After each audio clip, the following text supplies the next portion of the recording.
दोस्तों, जिस रिपोर्ट और डाटा का इंतजार हम सभी को था कि क्या अमेरिकी प्रतिबंधों और अमेरिका के टैरिफ के बाद भारत के ऊपर दबाव बढ़ेगा और रूस से खरीदे जाने वाले तेल में भारत कटौती करेगा, सबकी नजर अगस्त के इन आंकड़ों को लेकर थी। और अब आधे महीने के आंकड़े सामने आ गए हैं जिसने सभी को चौंका दिया है, क्योंकि भारत ने एक बार फिर से रिकॉर्ड तोड़ खरीद रूसी तेल की अमेरिकी सैंक्शन और ट्रंप की धमकियों के बावजूद की है। इन आंकड़ों के ऊपर डिटेल में इस वीडियो में बात करेंगे। इसके अलावा पुतिन और ट्रंप की बातचीत के बाद किस तरह से ट्रंप के तेवर भारत के प्रति ढीले हुए हैं, साथ ही यूक्रेन के राष्ट्रपति जेलेंस्की किस तरह से भारतीय प्रधानमंत्री से मदद मांगी है, यूक्रेन रूस युद्ध रुकवाने के लिए बावजूद कि ट्रंप की मुलाकात पुतिन से हो रही थी, इन सभी जियोपॉलिटिक्स से जुड़ी खबरों के बारे में इस वीडियो में डिटेल में बात करेंगे। इसीलिए वीडियो को अंत तक जरूर देखिएगा। साथ ही अगर आपको इस तरह के टॉपिक पर वीडियो देखना पसंद है तो नीचे दिए गए सब्सक्राइब बटन को प्रेस कर बेल आइकन को जरूर दबा लें। तो चलिए शुरू करते हैं इस वीडियो को।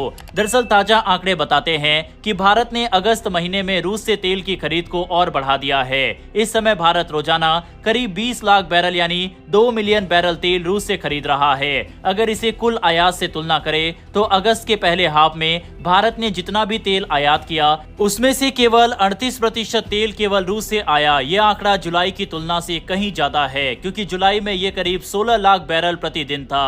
लेकिन रूस से आयात बढ़ने के मतलब यह भी है कि भारत ने इराक और सऊदी अरब जैसे पारंपरिक सप्लायर देशों से तेल कम खरीदा।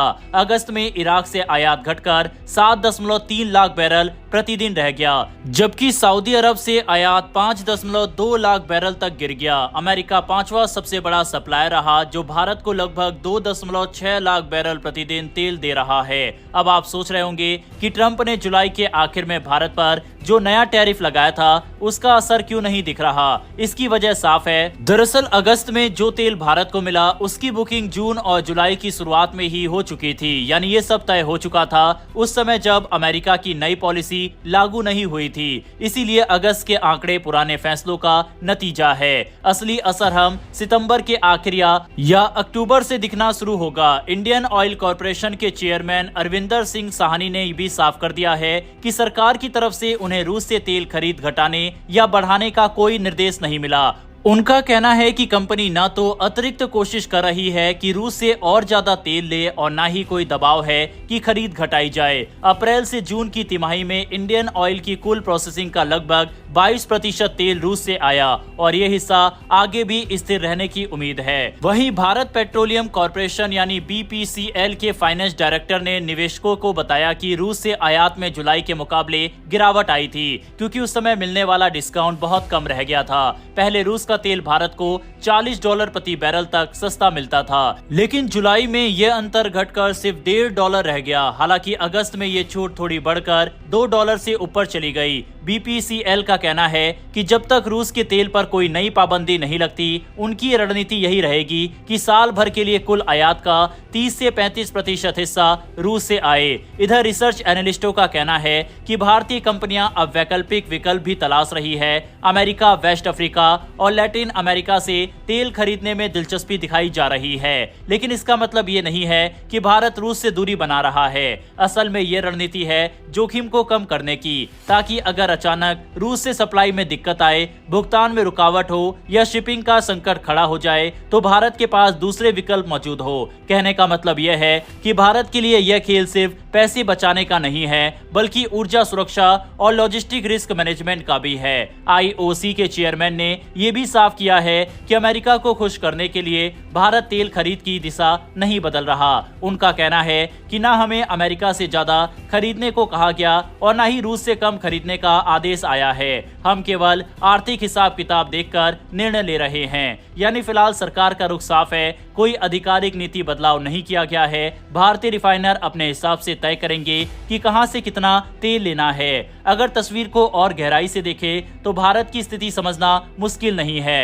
भारत देश दुनिया का तीसरा सबसे बड़ा तेल आयातक है और यहाँ की 140 करोड़ आबादी की ऊर्जा जरूरतें बहुत बड़ी है। अगर रूस से सस्ता तेल मिल रहा है तो भारत उसे क्यों छोड़ेगा? और जब तक कोई अंतर्राष्ट्रीय पाबंदी सीधे रूस के तेल पर लागू नहीं होती, भारत अपनी खरीद जारी रखेगा। तो कुल मिलाकर तस्वीर यह है कि अगस्त में भारत ने रूस से तेल की खरीद और बढ़ा दी, बावजूद इसके कि अमेरिका लगातार लगातार दबाव बना रहा है। आने वाले महीनों में असली असर तब दिखेगा जब नए टैरिफ और पॉलिसी बदलाव का असर शिपमेंट पर नजर आएगा। तब ये देखना दिलचस्प होगा कि क्या भारत वास्तव में रूस से अपनी निर्भरता घटाता है या फिर मौजूदा स्तर पर खरीद जारी रखता है। दूसरी तरफ पुतिन और ट्रंप की मुलाकात के बाद ट्रंप के तेवर भी भारत के प्रति ढीले पड़ते हुए दिखाई दे रहे हैं। ट्रंप और पुतिन की अलास्का में मुलाकात हुई जो कि पूरी तरह से विफल साबित रही। इस मुलाकात का कोई भी नतीजा नहीं निकला। मुलाकात के बाद ट्रंप ने कहा कि रूस ने भारत को तेल का ग्राहक खो दिया। साथ ही उन्होंने ये भी इशारा किया कि अमेरिका तुरंत उन देशों पर सेकेंडरी सैंक्शन यानी अप्रत्यक्ष पाबंदियां नहीं लगाएगा जो रूस से कच्चा तेल खरीद रहे हैं। ट्रंप ने यह बयान फॉक्स न्यूज को दिए एक इंटरव्यू में एयरफोर्स वन विमान पर यात्रा के दौरान दिया। उन्होंने साफ शब्दों में कहा रूस ने एक तेल ग्राहक खो दिया है और वो है भारत। भारत लगभग 40% तेल रूस से खरीद रहा था। चीन अभी भी बड़ी मात्रा में तेल ले रहा है और अगर मैंने सेकेंडरी टैरिफ या सैंक्शन लगाया तो ये उनके लिए बहुत विनाशकारी साबित होगा। जरूरत पड़ी तो लगाऊंगा लेकिन शायद जरूरत ना भी पड़े। ट्रंप के इस बयान से साफ है कि अमेरिका भारत की रूस से बढ़ती तेल खरीद से नाखुश है। हालांकि ट्रंप को शायद ये अंदाजा नहीं है कि भारत ने अगस्त में और भी ज्यादा तेल खरीद रूस से बढ़ा दी है। सबसे बड़ा सवाल यह है कि 27 अगस्त से भारत के ऊपर नए टैरिफ लागू हो जाएंगे, लेकिन अगर अमेरिका सेकेंडरी सैंक्शन लगाता है तो उसका क्या इम्पैक्ट होगा। साथ ही ये सेकेंडरी सैंक्शन है क्या, इसको भी चलिए समझते हैं। दरअसल इसका मतलब है कि अगर कोई देश रूस से तेल खरीदता है तो अमेरिका सीधे रूस को नहीं बल्कि उस तीसरे देश पर पाबंदी लगा सकता है, यानी भारत या चीन जैसे देशों को निशाना बनाया जा सकता है। ट्रंप ने साफ कहा कि अगर हालात बिगड़ते हैं तो अमेरिका चीन पर भी ऐसे ही कदम उठा सकता है। अमेरिकी वित्त मंत्री स्कॉट बेसेंट ने भी चेतावनी दी थी कि अगर ट्रंप और पुतिन की मुलाकात से कोई हल नहीं निकलता तो भारत पर सेकेंडरी सैंक्शन को और बढ़ाया जा सकता है। बेसेंट के मुताबिक इन पाबंदियों को हालात के हिसाब से बढ़ाया, घटाया या लंबे समय तक लागू किया जा सकता है। फिलहाल ट्रंप अलास्का में पुतिन से मुलाकात कर रहे थे, लेकिन इस बातचीत से रूस यूक्रेन युद्ध को लेकर कोई समझौता नहीं हुआ। ऐसे में अंदेशा जताया जा रहा है कि आने वाले दिनों में भारत और अमेरिका के बीच तनाव और बढ़ सकता है। हालांकि ट्रंप ने प्लेन में दिए इंटरव्यू में तो ये कहा है कि वे सेकेंडरी सैंक्शन नहीं लगाएंगे, लेकिन ट्रंप कब क्या करे इसका किसी को नहीं पता।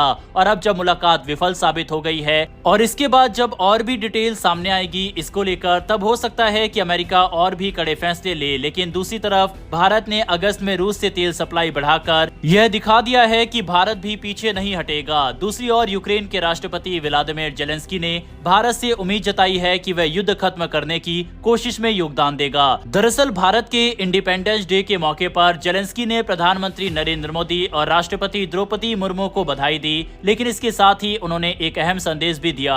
जेलेंस्की ने कहा कि हाल ही में उनकी प्रधानमंत्री नरेंद्र मोदी से बातचीत हुई और उन्होंने इस मौके पर अपनी शुभकामनाएं दी। उन्होंने लिखा कि भारत और यूक्रेन दोनों ने आजादी और गरिमा के लिए संघर्ष किया है और शांति और विकास की खोज में दोनों देशों के अनुभव एक जैसे हैं। जेलेंस्की ने साफ कहा, हमें उम्मीद है कि भारत इस युद्ध को खत्म करने की कोशिशों में सहयोग देगा ताकि हमारी स्वतंत्रता और संप्रभुता सुरक्षित रह सके। इतना ही नहीं, उन्होंने ये भी भरोसा जताया है कि आने वाले समय में भारत और यूक्रेन के बीच विज्ञान, टेक्नोलॉजी, व्यापार और संस्कृति जैसे क्षेत्रों में गहरा सहयोग देखने को मिलेगा। जेलेंस्की का ये बयान ऐसे समय पर आया जब अमेरिका के राष्ट्रपति डोनाल्ड ट्रंप और रूस के राष्ट्रपति व्लादिमीर पुतिन अलास्का में मिले। बहरहाल दोस्तों, इस वीडियो में इतना ही। इन सभी खबरों पर अपनी राय कमेंट बॉक्स में लिखकर बताइएगा। अगर आपको डिफेंस, वर्ल्ड अफेयर्स और फॉरेन पॉलिसी से जुड़ी ऐसी वीडियो देखना पसंद है तो नीचे दिए गए सब्सक्राइब बटन को प्रेस कर बेल आइकन को जरूर दबा लें। फिर मिलेंगे ऐसी एक नई वीडियो के साथ। धन्यवाद। जय हिंद, जय भारत।